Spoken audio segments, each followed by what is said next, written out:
56060 Time now to catch up with events over in Washington, and we're joined by Jon-Christopher, White House correspondent at Real Political News.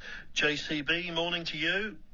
Well, it's quite a nightmare going on here, Clive. I have to say, we're all holding on to our seats and our hats, and I feel the federal workforce, which is a fine group of civil servants, professional civil servants, are having to send in, an email by Monday to tell this guy Musk and vis-a-vis Trump exactly what their week was like. It's all about loyalty. It's frightening. It's really frightening. And I was the communications director for the Office of Personnel Management, and that's our human resources, with millions of employees, mostly civil servants, and wonderful workforce ever, just like in the UK. And now they're being threatened with their jobs. The Pentagon is being threatened.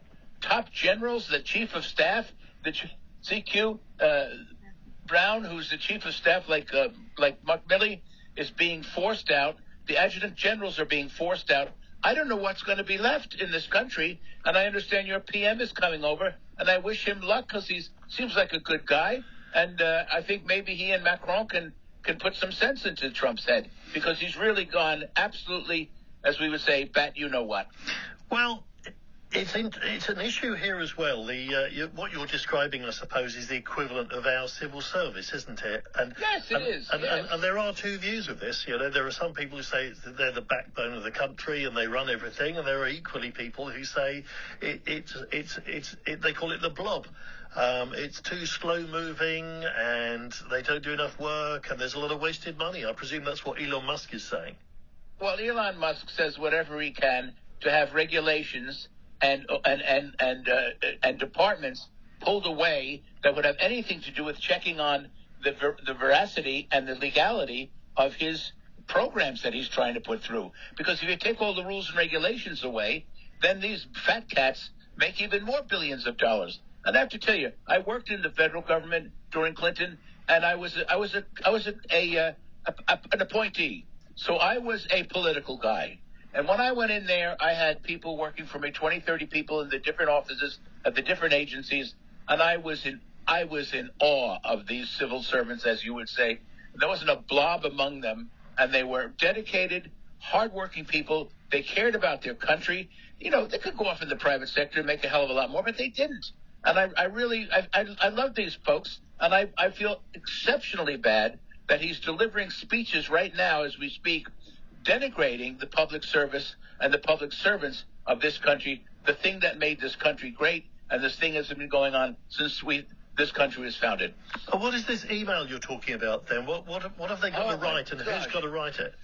Yes, it's out already, and I've got it to your brilliant producer, and it says that just before I went on, Elon Musk sent out an email to 2.3 million federal employees, telling them that if they don't respond and tell him their accomplishments of the last week, they will in fact be fired. In fact, if you don't reply, that you might as well consider that your resignation letter.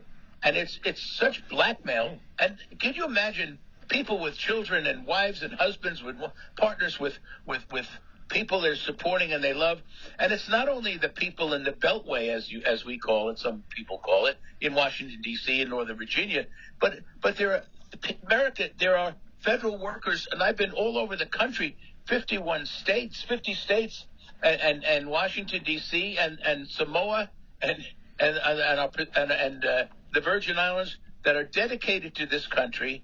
And I think it is awful that they have to live in anxiety and fear, and they're literally being fired as we speak. And the thing is, how is the country going to run without them? Well, I was going to say, are there any signs of anything not working because they're not there? Well, there's how many signs of things not working? There's plenty of signs. I mean, you could just the farmers. There's so many anecdotal, but farmers, the bread basket of this country, out west, Kansas and Nebraska, farmers are not getting any support and any help. There's farmers' bills where they help the farmers out a little bit and support their feed. They're growing. They're having to sell off their cattle so they can make a living to eat. I mean, that's what's going on. And we had, I don't want to link this totally, but we've had a number of plane crashes, and now Trump wants to cut the federal, the FAA, and he's trying to cut back on that. And also people who are working in the area of airplane safety, he's cutting that. FAA, he doesn't care about that. It's all about a power grab, and this is nothing like his first term. This is really Trump on steroids, and it's very frightening. So there's, you mentioned Keir Starmer, Emmanuel Macron coming over to the White House. They're going to be mostly concerned about Ukraine, one would presume. And it's been another week full of, extraordinary statements from Trump and others.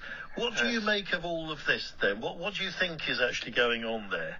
Well, I don't know, and I'm not going to wager any stories about Trump's connections to Putin, but he certainly seems to be enamored with him. He likes the dictators, and he's now calling Zelensky a dictator.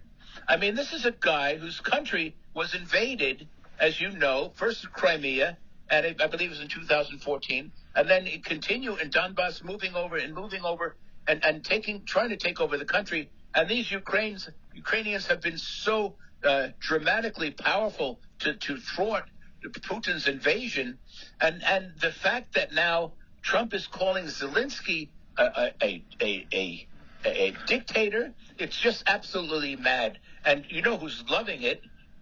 Putin is loving it. I know your PM, and I know Monsieur Macron also understand what's going on and who the real enemy is, and it's not Volodymyr Zelensky, I can tell you that. But I get the impression that there is certainly a substantial, maybe minority in the US who maybe don't agree with the dictator bit, but they do think they don't want to be involved particularly in this war, and it has cost a lot of money. So in a way, they do back Trump on this issue. Well, Trump will start with this. He'll find the common denominator, which is the most appealing thing to the average working class person, and he'll go with that, and he'll push that, and he'll push that. And the fact that that's what he's done, and he's used, it's going to cost a lot of money, you don't want to get involved in this war. But the fact is, who is going to protect the world? And I'm not being an arrogant American. If the United Kingdom and Great Britain and the United States and France can't protect, and NATO can't protect our allies for the last 80 years from Putin, then who's going to stand up to the aggression? And after Ukraine, what's next? Moldova? And then Poland? I don't know. The Balkans? The Baltic states?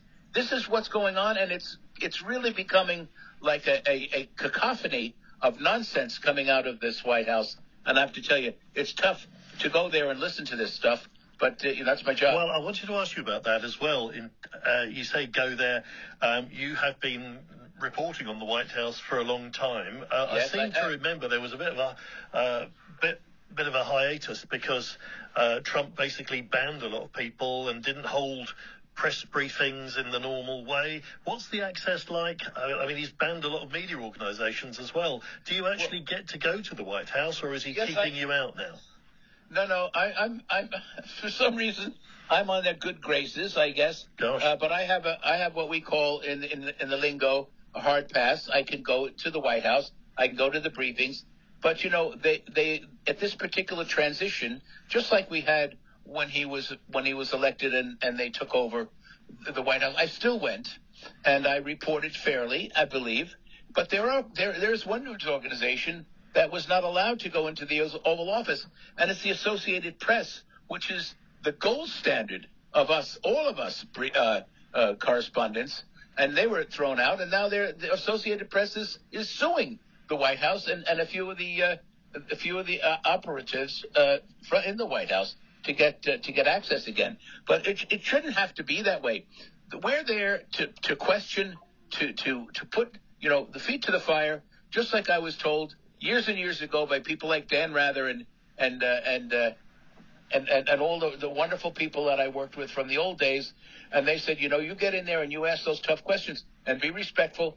And that's what we are doing. So I'm pretty status quo, but I try to be fair and I try to report the truth. And it's hard. It's hard. You lose kind of the zing. When I first went there, I was with Bill Clinton and I was part of his campaign. So that was a whole different world. But it changes. The complexion changes and the involvement changes. But you must report. We must hold whoever governs us, tries to govern us, their feet to the fire and get the truth. And Trump threatens to defund the state of Maine because one of the governor of Maine, very, very wonderful woman, was at a meeting at a governor's meeting at the White House yesterday, and she said she was not going to comply with his transgender requirements. And he says, well, I don't believe in the transgender. I'm gonna not. If you don't go and support my transgender legislation, I'm not gonna fund the state of Maine.